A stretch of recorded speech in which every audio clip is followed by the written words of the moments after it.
to God for God to do something. It is actually the key to understanding the design of this message in this short book.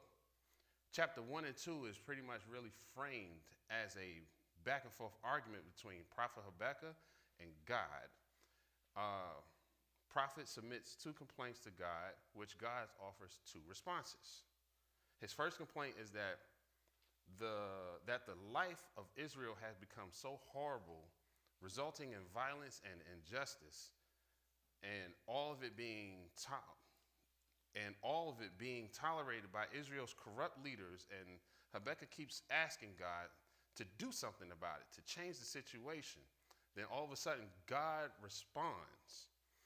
He says that he's very aware of the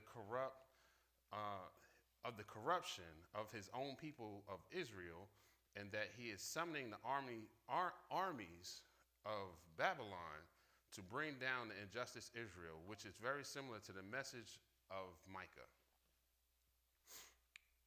God says that he will use terrifying empires to devour Israel because of their injustice and evil. Habakkuk has a problem with the answer. He has a problem with that answer. But his second complaint was that he says the Babylons are even worse than Israel. They are more corrupt, more violent. And they treat humans like animals, gathering them up like fish and treating humans like animals and gathering them up like fish in a net, and says that he devours the nations and the people groups in order to build their own empire. So he asks God, how are you holy and use a corrupt nation as an instrument in your history? He demands God to actually give him an explanation. He demands God to give him an explanation. In fact, that he makes himself as a watchman on the city. He actually makes himself as a watchman on the city walls and waits for God's response.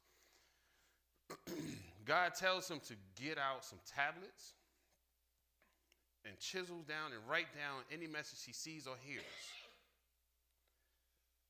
And in this vision, he writes down an appointed time in the future that God says is the righteous person will live by their faith and their hope and vision.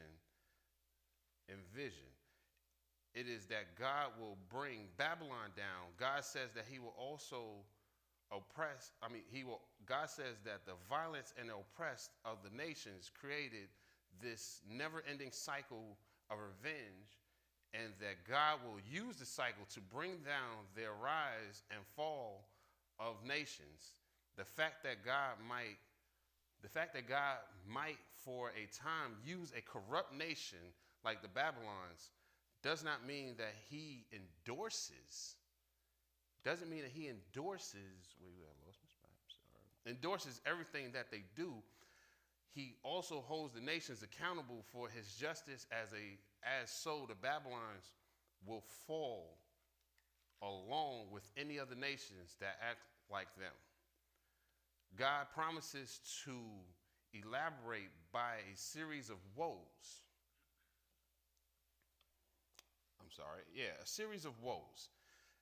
His first one was the economic practices, like wealthy people will change ridiculous interests just to keep the poor in debt, so that they build their wealth through crooked men.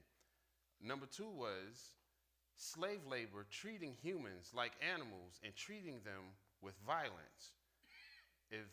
If they do not produce, the abuse of alcohol and irresponsible leaders, I lost that whole. People are suffering under their leaders.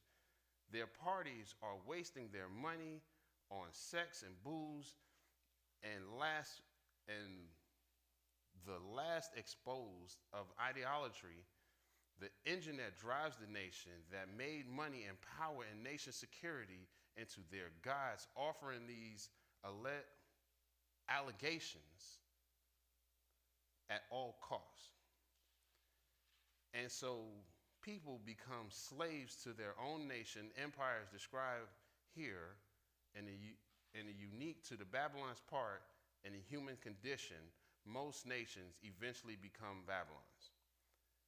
This is how God answers in this book to become the answer. This is how God answers to in this book become God's answer to all generations, to anyone who lives in the world. Ruled by Babylon's cycle, rise and fall of the Babylons like the empire go on forever.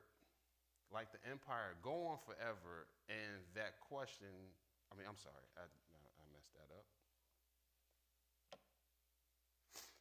Basically, what I got was, as I was writing this down, Prophet Habakkuk exemplified patience, waiting on God's answer. Waiting on his answer.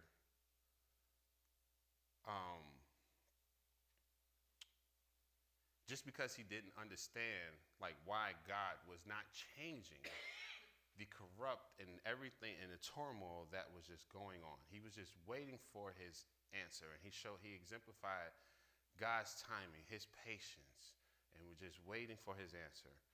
And God actually answered.